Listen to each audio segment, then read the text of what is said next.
Запеченный банан? Ну как, вот тесто я делал, банан, яйцо, какао, разрыхлитель и в духовку. Понял? 380 во всем. 380 калорий. Вот это основа. Это банан, да? Да, брауни банановые. Банановая брауни. Вот это белое, это йогурт, да? Со стевией. Да. И Ну с и ягодами замороженными. ягоды. Йогурт нежирный, который.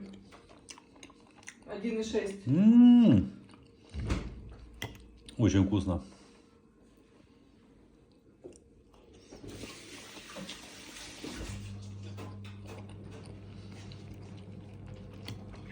Отлично вообще. Нежный. А йогурт вообще получается. В йогурт макаешь. Круто.